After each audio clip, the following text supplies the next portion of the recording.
This is Radio Japan, NHK World Network Tokyo. It's 9 hours at Japan time, midnight UTC. I'm Takahito Kobayashi with the news. In the headlines, Japan's three opposition parties have agreed on their counter proposals for dealing with failed financial institutions. Bombs have exploded in South Africa and India. In Cape Town, a U.S.-owned restaurant was bombed, killing at least one person and injuring at least 24 others. And the Maritime Safety Agency has found what appears to be a part of the F-1 jet fighter plane that went missing on Tuesday over the Pacific Ocean off Iwate, northeastern Japan. Now the main news in detail. Japan's three opposition forces have agreed on their counter-proposals for dealing with failed financial institutions. The policymakers of the major opposition Democratic Party, the Peace and Reform Network, and the Liberal Party reached the agreement on Tuesday night. Under their code, a third-party panel will be given the authority to deal with failed institutions. This authority will be transferred from the Finance Ministry's Financial System Planning Bureau and the Financial Supervisory Agency. Their code says the receiver appointed by the panel will, in principle, liquidate the failed institutions. The institutions will be put under government control only when their failures are thought likely to trigger more failures or to seriously affect the regional economy. The three opposition forces are hoping to submit their plans to Parliament next week to counter proposals made by the government and the governing Liberal Democratic Party. They also plan to seek support from the Social Democratic Party. The Communist Party has come up with its own plan that calls on the banking industry to bear the entire burden of dealing with failed institutions without using any public funds. The Communist Party says that the banking industry should pay all the costs of dealing with failed institutions, including the protection of customers' deposits. The plan calls for the setting up of a new government body, independent from the Finance Ministry, that will determine whether institutions have failed. A bomb has exploded at a restaurant in Cape Town, the capital of South Africa, killing one person and injuring at least 24 people.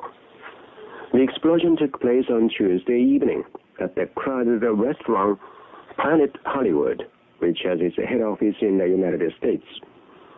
Reuters news agency says the responsibility for the crime was claimed by a group called Muslims Against the Global Oppression, which telephoned a message to a local radio station after the blast.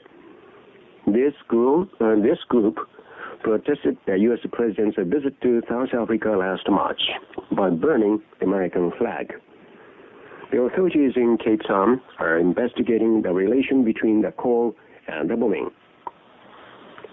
A bomb blast in a train station in Assam State in northeastern India has killed at least 2 people and injured 20 others.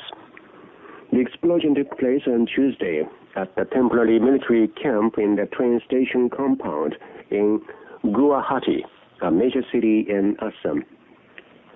Reuters news agency says the responsibility for the blast was claimed by a radical group, which is calling for the independence of Assam from India. The group said that it will continue to carry out terrorist attacks. The group had claimed responsibility for a large-scale blast earlier this month at an oil storage tank of a government-affiliated oil company in Assam.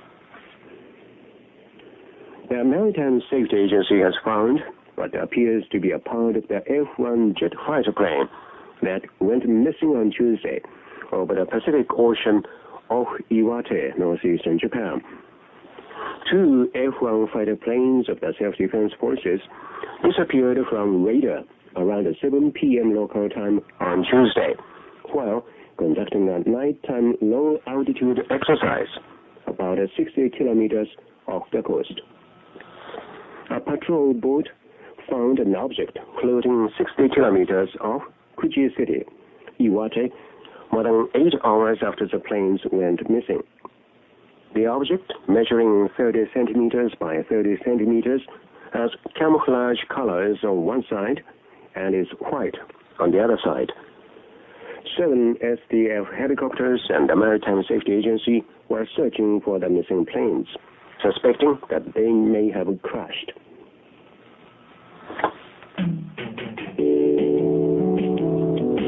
Now here's a frequency notice. You're listening to Radio Japan, broadcasting on 11.705 megahertz, being relayed to eastern part of North America via Sackville, Canada.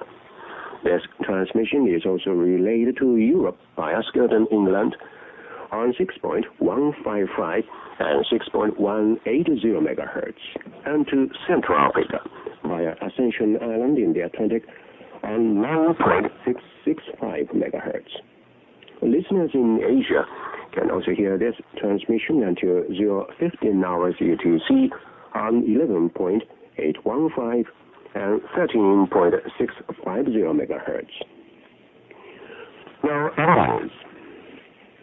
A lower house special committee will discuss on Wednesday the schedule of its deliberations on a set of bills aimed at rehabilitating Japan's financial system.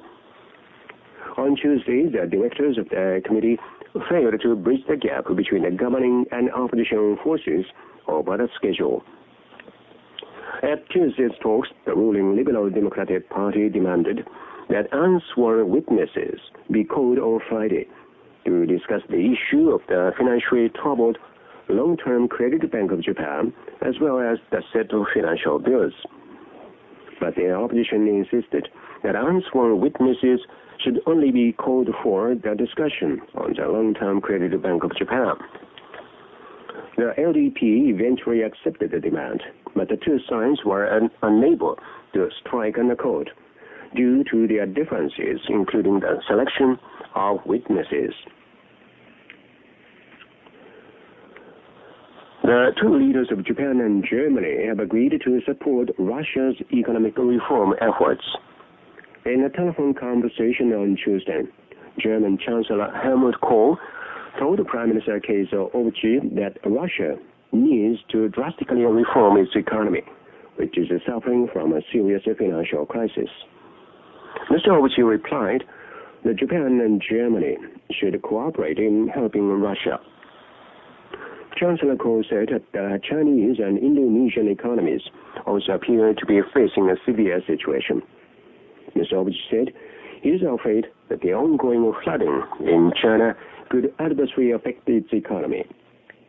He said the situation in Indonesia is stabilizing under the leadership of President B.J. Habibie. Mr. Obuchi added that Japan is trying to revitalize its economy in order to help Asia overcome its economic crisis. South Korea's defense minister will visit Japan in September for talks on the situation in North Korea and security in the Asia-Pacific region. The Japanese Self-Defense Agency said on Tuesday that Mr. Chung Yun-taek, South Korea's defense minister, will visit Japan from the 1st to the 3rd of September. Mr. Chung will meet the Director General of the Japanese Self-Defense Agency, Fukushiro Nukaga, at the agency's headquarters in Tokyo. Mr. Chung is also planning to visit the Asaka Ground Forces Camp and the Yokosuka Maritime Forces Base during his stay in Japan. The Long-Term Credit Bank of Japan says it held 2,820 billion yen, or about $1 billion in bond loans as of March 1998. The LTCB on Tuesday submitted its in-house assessment figures to the Lower House Special Committee for Financial Stability.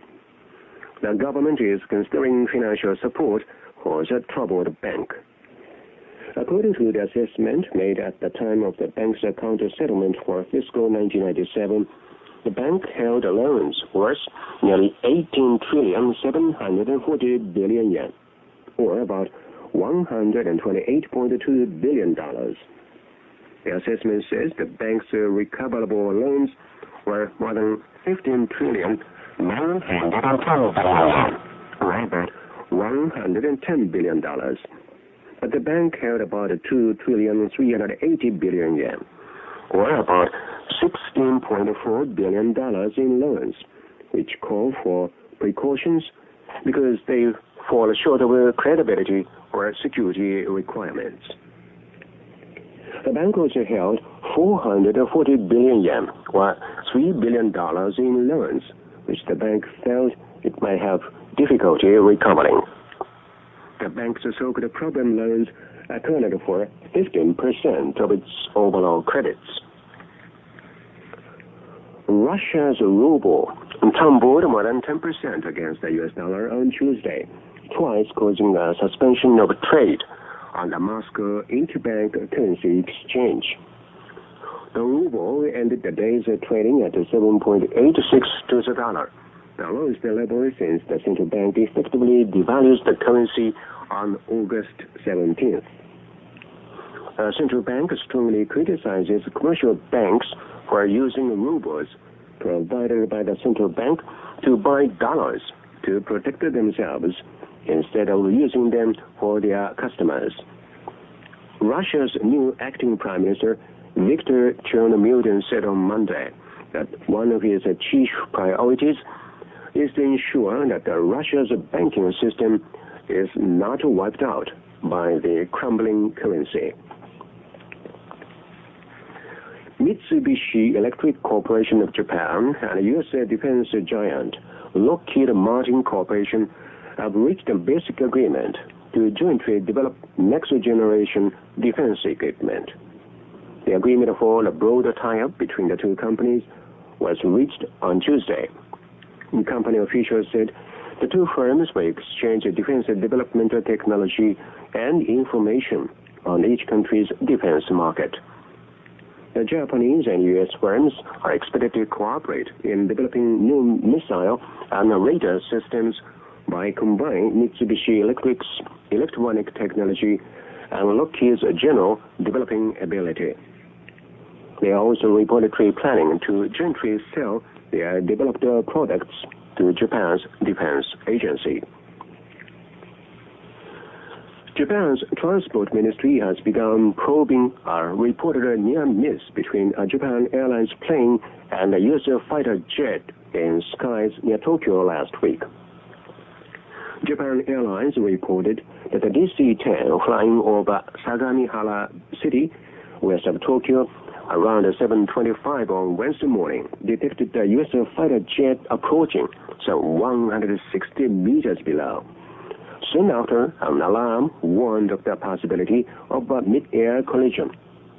The pilot was about to manually avoid the possible collision when the fighter jet passed from right to left a little below and in front of the plane.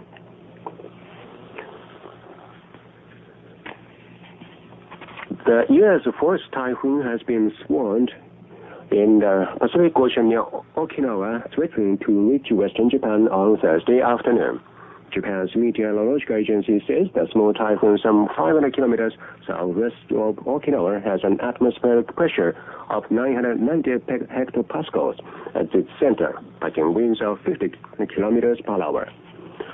Finally, let's take a look at the top stories at this hour. Japan's three opposition parties have agreed on their counter-proposals for dealing with failed financial institutions. Bombs have exploded in South Africa and India. And the Maritime Safety Agency has found what appears to be a part of the F-1 jet fighter plane that went missing on Tuesday over the Pacific Ocean off Iwate, northeastern Japan. And that's the news from Radio Japan. I'm Takahito Kobayashi. Next follows Radio Japan 44 minutes. So please stay tuned.